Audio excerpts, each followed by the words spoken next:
What up, everybody? We back at you again with another Straight from the Chair. And I'm excited to say we've been slipping, y'all. We ain't even recognized y'all for all of the subscriptions that we have, man. We're up to 300 plus. As you can see, our melting candles represent 100 subscribers. So we had 300 plus. And we just going to talk about how grateful we are to be here with you guys. It's Marcus, your boy, the barber with the bow tie. And I'm Brice Davis of Brice Davis Media. And we're here at Icons Barber Salon, 313 Beauty Supply, 125 North Allison Avenue, Xenia, Ohio. Let me blow these candles out. So, yeah, man, we had 300 plus. I think it's like 332 or something like that. Yep. That's a good feeling. I know I need to be more active in recruit subscribers, but I've been out there. Shout out to the homies I met in the courthouse. Shout out to the homies I met up at the Honda plant. Shout out to the homies I met up in the Dayton Tap Social. You know, y'all making us feel official. And shout out to everybody that's been leaving comments. I've been showing their friends. You know, I got a lot of people that tell me they send the podcast out to their peoples. Right. Especially all the commenters, the people that click like, just anything that contributes toward this podcast. So definitely want to give y'all a big shout out. And, you know, we definitely see each and every one of you for real. I'm trying to be like Tresh from Naughty by Nature. I'm trying to shout out and not miss one friend. You hear me? But yeah, as we talk, I'm gonna be just shouting out people that just came to mind. You know, shout out to Miss Fonda, who always comments. Oh, definitely. You know what I mean? Yeah, definitely. Laura, she be always commenting in my DM and not on the site on the show. So we got to keep reminding y'all to comment. Don't hit us in the DM. Comment on the show. You know what I mean? And share it and like it. Helps us grow. So we can help you grow. Right. One hand wash the other. So where you at with this, man? How you feeling about this situation? You know, man, I think we're 32 in, if I'm not mistaken. 32 episodes? Yeah, 32 episodes. We've been around for about a year now, so, you know, we just got to stay consistent. And I'm optimistic, man. I feel like this got a whole lot of potential. And, you know, wouldn't be surprised if we ain't on the big screen at some point. You know. But, you know, we're just starting off, so give us some time. Hey, I'm hoping that everyone gets something from our experiences and the conversations we have, the conversations we bring to you from the shop, you know what I mean, from the streets, because that's all the barbershop is. It's just a hub of conversation from the streets. Whether you from the streets or you're in corporate America, you're coming in off the streets into the shop. You're all like-minded, great thoughts coming together to laugh, cry, and figure shit out. You know what I mean?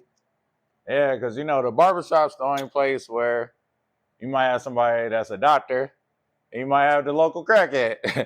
Right. And they can be in the same place together. Listen, they say the barber, he cuts the criminal and the lawyer, the cop, and the corpse. You hear me? Like, you know, I've experienced having to groom a corpse. You know what I mean? So from every end of the spectrum, man, the barber sees it all. You know what I mean? And the shop experiences it all. So, yeah, we're looking forward for some of y'all to share some of y'all experiences, you know.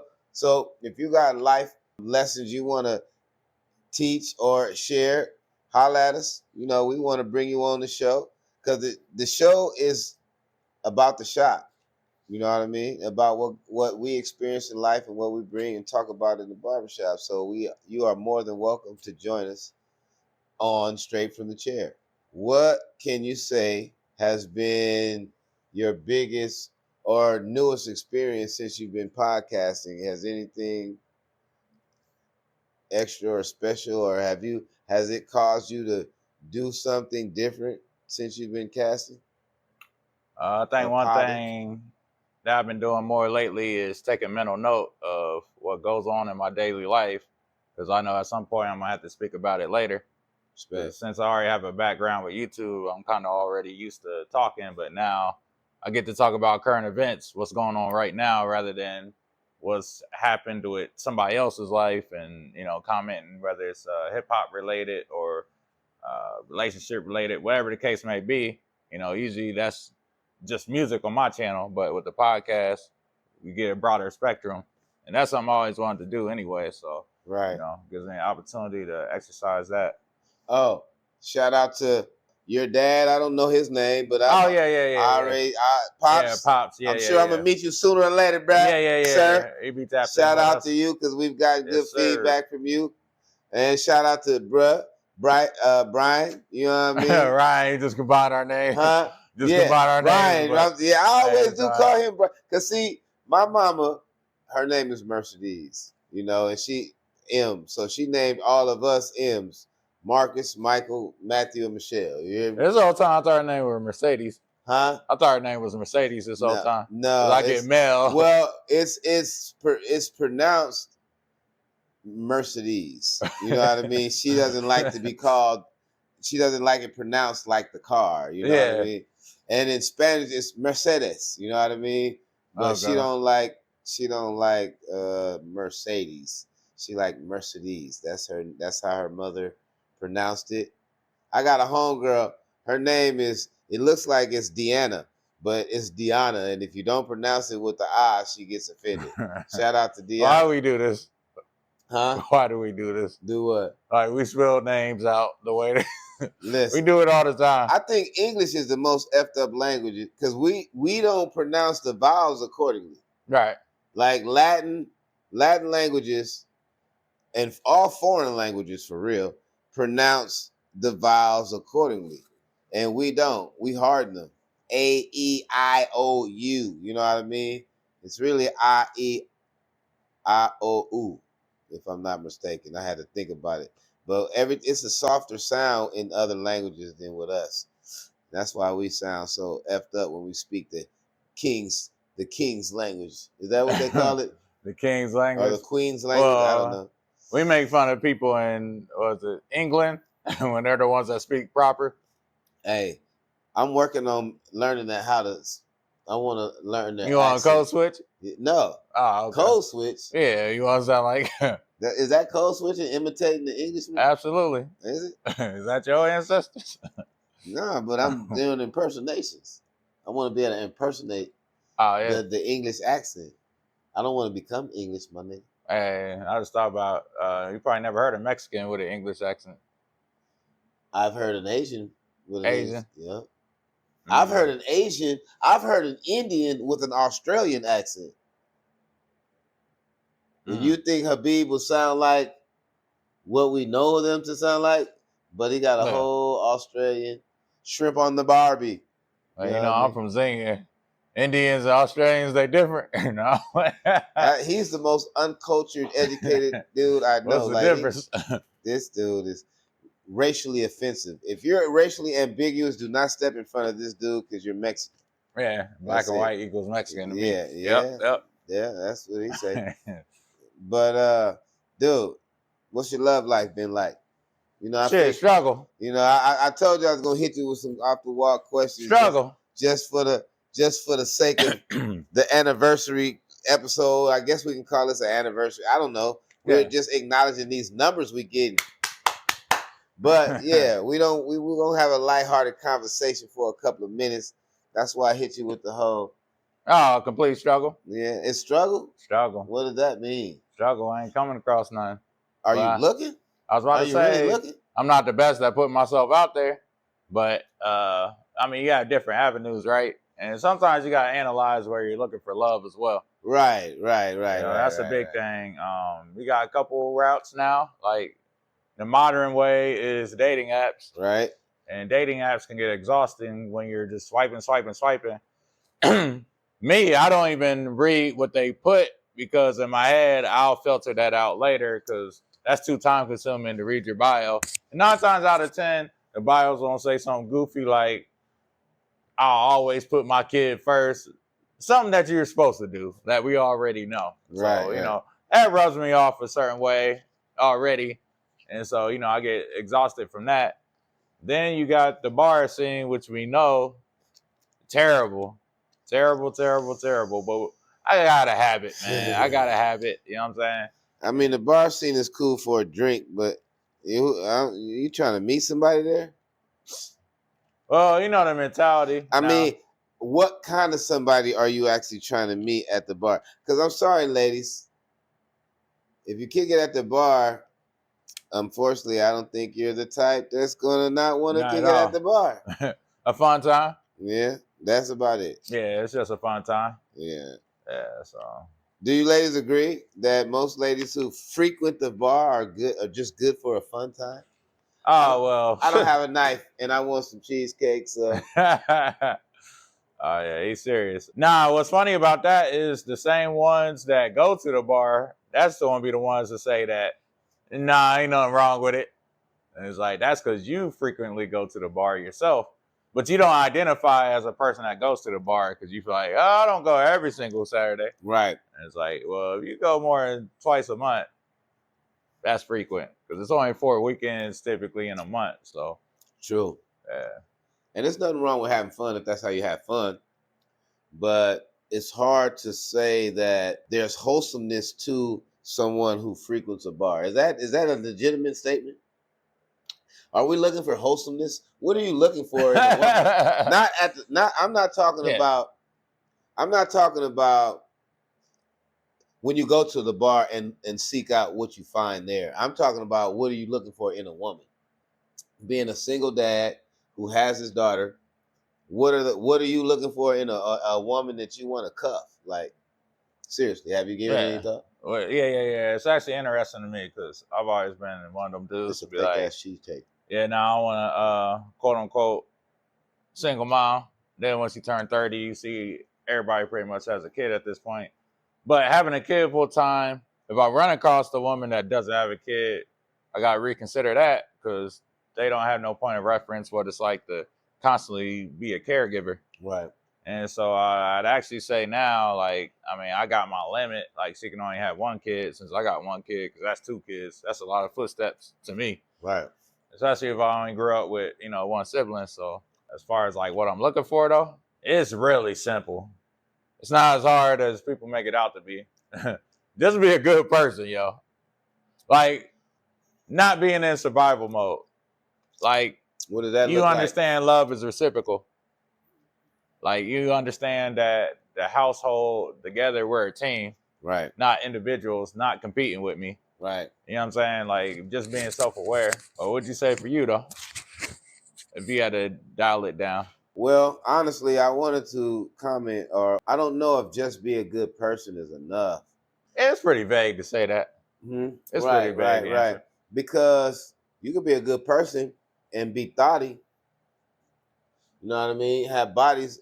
I mean, I don't know. After a certain age, you can't expect a woman to not have lived her fucking life. Like, you can't expect her to not have dealt with niggas. You know what I mean? Because women are all looking for love. You know? Yeah. I was about to say, like, a lot of podcasters will tell you, like, oh, yeah, she got, like, 5 to 10 bodies. She's no good. But it's like, yo, realistically, I keep referencing past 30, you're going to have, like, 20. Like, it is what it is. And it sounds crazy, though. No, I just had to tone down what I got.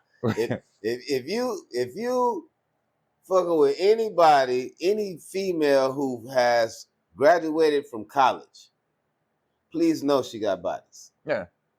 On average. And that might be inflammatory and it might cause some convo. Let's get it started. But when you get away from home and you get out on your own, you can't help but to experiment, male or female. You can't help but to respond to the attention you get, you know what I mean, without any adults around. Like, you know what I mean? It's one thing growing up in your parents' household, but it's another thing to go away to school or go away to the military, you know what I mean? And you're on your own. The military, I would imagine, girls are a little... Hey, man, you ever had a friend that kept in touch with their high school crush during college? Yeah. It's over. Listen. You gotta let that one go, B. She getting destroyed, bro. Listen. Yeah. I remember. Speaking of which, my homegirl Deanna, that was my high school 12th grade girlfriend, my prime date. You know. And she asked me, bro. She was like, "Should I wait?" Even though she was cheating on me anyway. I know you were cheating on me, D. I know you were cheating on me. We ain't gonna talk about that though. Nah. She asked me though. She was like, "Should I wait for you?" And it's funny because it was like a movie. Because I was back when there was Penn and Hughes Hall, Central State. This was fall of '94. Back when we only had telephone booths. We didn't have cell phones, and we didn't even have phones in the room at the time. That came a year or two later, to have your own phone in your dorm room. But I'm standing at the phone booth, middle of the evening. It's on my floor. It's the football team and the band members, because the dorms, that dorm was the football team and the band dorm. I'm on the phone, and she's asking me this question as I'm watching some girl run from one room, like in what looks like a bikini, to another room, and another girl runs from one room to it seemed cinematic the way it was happening, and I just had to keep it real. Like, nah, don't wait for me. Just ass and titties running back and forth, and I was in the midst of it. You come to college, you're going to experience life. So if you're dealing with a chick who went to college, you got to know she got a couple of bodies on her. She got a couple of bodies. But after a certain age, that shouldn't be a deciding factor, though. You know what I mean? Especially if she's not thoughty in nature. You know what I mean? Well, that's the thing about being promiscuous. Like, for me, that's an automatic not take serious if you go on their profile and all you see is ass and titties. And, like, to me... Well, if that's what you're advertising, no. I don't want... because... Yeah, if that's what you're advertising. That's just me personally. I'm not judging dudes that... No, respect. No. Respect. If that's not... Yeah, I don't want to have to find you like that. You know what I mean? Because in the days, times, it's automatic we're going to see some ass and titties. So do something different. You know what I mean? Make me be like, damn, she ain't even showing... Make me be like, damn, that's some nice cleavage. You know what I mean? Like, yeah, because you got to be aware of what that virtue signals too. Because it signals to us that, like, that's what you had to offer and give. But I understand women might not interpret that way because, they got their own signaling what they think. Right. Yeah. Right. And we're in a revolution, and women's sexuality is a lot more masculine, in the sense that, not that they're trying to be men, that they're just more bold and out there with it. Like, we could walk around damn near with just drawers on and it not be a problem. If women, they got a little more to cover, but they're showing it, and not just slim thickness. We got thickness, we got full figure, we got women of all shapes and sizes showing that ass. Lizzo came out. She's overrated. I mean, she's overrated. I don't know why people pay so much attention to Lizzo. No disrespect, but this whole was it the fat shaming and big girls' confidence and things of that. Well, nature? she did. Well, I guess she was. I thought Missy, in the beginning, was the first to make fat girls feel comfortable with themselves. I thought Missy Elliott was that person. I thought you were about to say something else. Like, yeah, the crush on Missy back in the day. I love all women. Dog. Queen Latifah, she was decent for a big joint. Queen Latifah really wasn't big. She was just tall. You don't think so? Hell no. Nah. Not big, like round, but she was big bone. Like, well, she's an Amazonian type of woman. Yeah. If you want to call it that. Yeah. We like that. No, I'm just playing. Coming from a guy who, at a certain age, couldn't see a woman sexually because of her age. Oh my goodness. There was never a time when I could be 10 and look at Miss Parker and be like, even though I didn't know what I was feeling it though. You feel me? That's because I was in the 50-year-olds. Hey, I got mommy issues. Is that what you said? Hey, call what you want. Hey, what's your approach though? Do you have because dating online, and I guess this is what we're talking about right now, because everybody has some type of love life, whether it's 0 and climbing or 10 and decreasing. Like, You know, so this is what we're going through right now. Everybody looking for love. You know, everybody trying to do things right. Shout out to those who got love in all the right places. Those who got it figured out, because you know. What happened to matchmaking where you got somebody that be like, oh yeah, my friend would be good for you? I just don't. I got a lot of homegirls that I would like to hook up. I just don't have enough homeboys that I trust. Oh, never mind. Okay, you know what I mean? Say, nah. It would be a good situation, but I don't think my nigga really serious. So I ain't gonna, you know what I mean? Like, oh yeah, I'm the perfect one when it comes to mixed matching people. I know this ain't gonna work out, but it'd be entertaining. And then a couple of them is chicks that I probably mess with. You know what I mean? Like, oh man, don't do that to me. I'm good. But we still friends though. Nah, just because it didn't work out, I'm good. Don't mean I can't find somebody for you. Yeah, to help you. You wouldn't focus if one of the homies. Nah. If she was decent, nah. What if he just wasn't right? Hey, bro. So as soon as we leave her, Marcus be like, man, the way I used to have her on, nah, we ain't doing none of that. No. I'm not saying it. So nah. All right. Yeah. I would try one of the homies' exes if he was sincere about the fact that we would be good together. So would you try? I mean, somebody out there tell us, would you try one of the homies, females? Would you put your homegirl on with one of your exes if you knew they would work out better than y'all did? You don't think the women? Hold on. So, like, if it's somebody close to you, you would date their ex?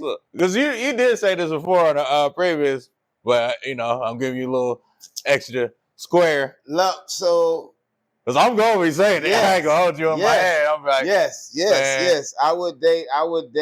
Okay. Years later, I would date. I would date a homie's ex if I felt like it was just gonna be more than just some fucking shit. Like, yeah, if I knew it, I was gonna want to cuff her and marry her, type shit. Yeah, I would. I started thinking stupid shit like, one man's trash, another man's treasure. Definitely. It's like, yo, this trash was my queen. It's crazy. Right. Yeah. Especially if you fucked it up. Like, if you. That's yeah. You know, if you fucked it up. But then I'm gonna feel some type of way, like.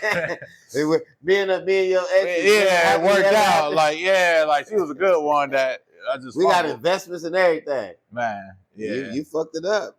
You know, I always talk about the multiple wife thing, but it's difficult enough just being with one chick, especially if y'all not. Honestly, do you think it's hard to relate to a woman? Like, considering whatever experience you've had. Because a lot of times, most men bounce because they haven't found, quote unquote, the one, but will deal with anyone until they find the one. You know what I mean? So even in the ones that you've dealt with, because I could look at my past and say I still have some stand-up individuals. You know what I mean? Like, I ain't out here just fucking with no thotties. I'll say on both sides, we all have placeholders. Right. That's not a good thing, but it is what it is. Right. That's a good way to put it. You know, like was it Swiss Beats and Alicia Keys? And Alicia Keys came through, so it was like, hey, yo, I ain't gonna hold you. So listen, y'all. Is it bad to look for something better? I mean, that sounds terrible. Is it bad to look for something better? Like, is it? I mean, that's rhetorical. That's literal. I think that goes into what we talked about last week with filling of the cup. Like, maybe your cup ain't filled all the way if you're looking for, you know what I'm saying? So do you think you should be alone until you find that one? Like, honestly, do you think you should be alone, go without any affection until you find that one? I mean, I'm not going to sit here and say what everybody should do, but me. I'm talking about you. Yeah. I'd rather entertain somebody in the meantime. Yeah. So you know you're going into a situation that's going to be permanently temporary. Yep. Now, is that mature? Like, my morality. Do they know that? Well, you got to express that to some extent. For instance, we talked about promiscuity. It's like, yo, if you do these behaviors, I'm not gonna take you serious. Now, but you're trying to get it though. While you're trying to fuck, you're holding her to these standards. Oh no, this is after you crack. Oh, okay. Yeah, after you crack, then it's like, all right, if you want me to take you serious, these are my boundaries, my rules. The minute you sway from it, I'm not going to negotiate with you what I'm willing to put up with. Respect. And I got to be willing to walk away the minute it's violated. Because if you don't, then you weak. And I don't mean to say you weak, but like. Yeah, it is though. Yeah, it is. I've been weak in a lot of situations. Yeah, everybody's you know been weak at some point. Yeah, so that's where them core values come in at. Yeah. You got to stand on business. Right. Right. And it'd be painful. It might hurt you. You definitely going to get hurt. But like, if she violates, you got to be willing to walk away. In that respect, I hear a lot of people, talking about peace. I need my peace. I don't know anywhere scripturally speaking, and I'm not a Bible scholar, but I mean, outside of guys like the prophets, you know what I mean? Maybe they didn't have anyone. So I'm making this statement I've never articulated this thought, so it's just coming off of what he said. But a lot of people would rather be alone and so-called have their peace than, of course, be with somebody that's disturbing the peace. But I think I get peace from someone. I mean, I have my own peace, I guess, but me personally, I get peace from being with somebody that's peaceful. You know what I mean? You know what I mean? And I hear women, there's a comedian that said women don't know nothing about peace. And it's funny how he articulates that. But yeah, I like, even in her, I'm cool because she's there. You know what I mean?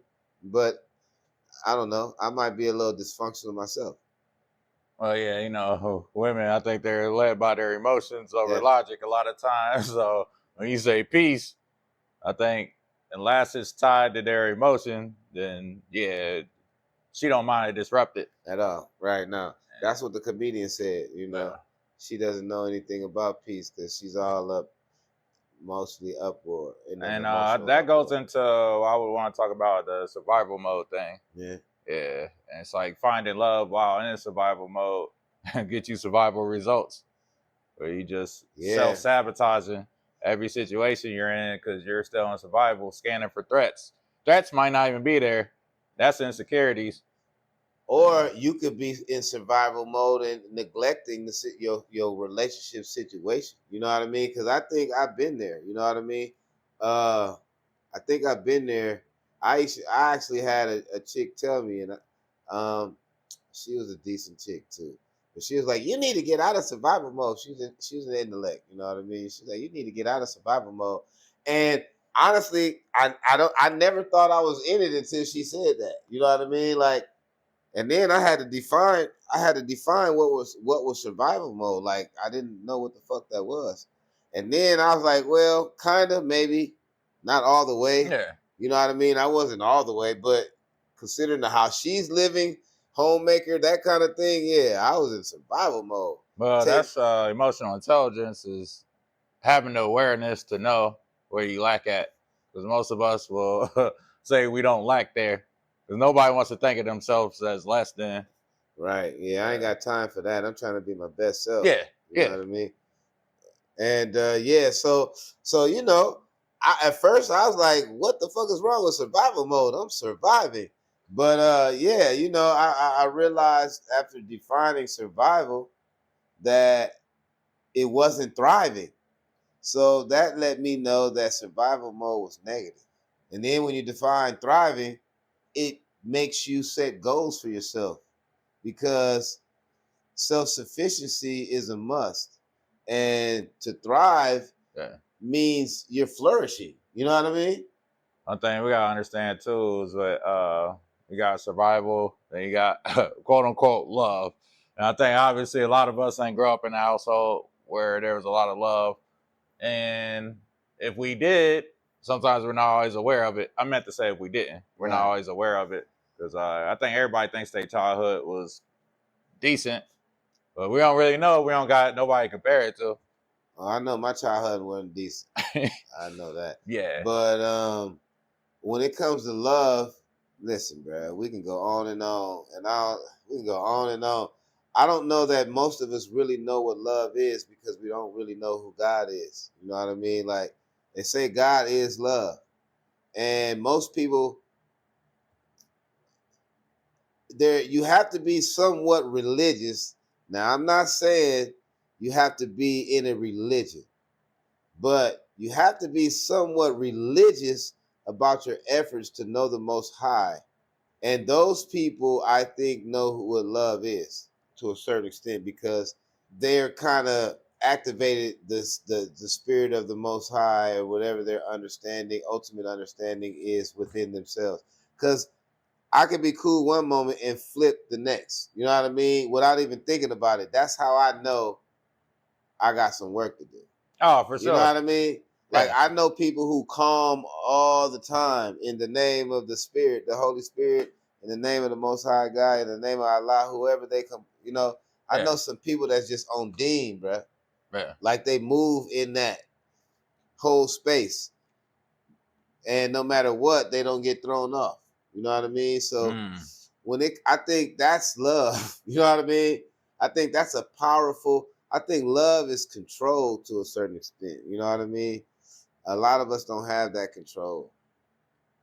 Yeah, like you said, just being on your square at all times. Right. Because I definitely got work myself. I know I tend to ruminate when I experience what I could perceive as traumatic, Right. and then it loops in my mind. Now I gotta catch myself and realize the loop's not helping, Right. and make a change about it. I don't know how to fully define. I think everybody has a different definition of love. It's based on your experiences. It's kind of like the way I see marriages, or lack right? thereof. Like, look how many people, you got like a lot of people that get married, and vows don't hold the same weight for everybody. Like, they don't. Like, the minute somebody, let's say, gets sick, and it's like, oh, he done got hit by a truck. Right. Like, you think I'm about to take care of him the rest of them? This ain't what I signed up for. Right. It's like, nah, was it through sickness and health? And health. Yeah, so, Right. I don't think that we all have the same values in that regard, so. I don't know if loyalty is the same in a sense. Traditional loyalty, like, I think love has to have some level of loyalty in it as well.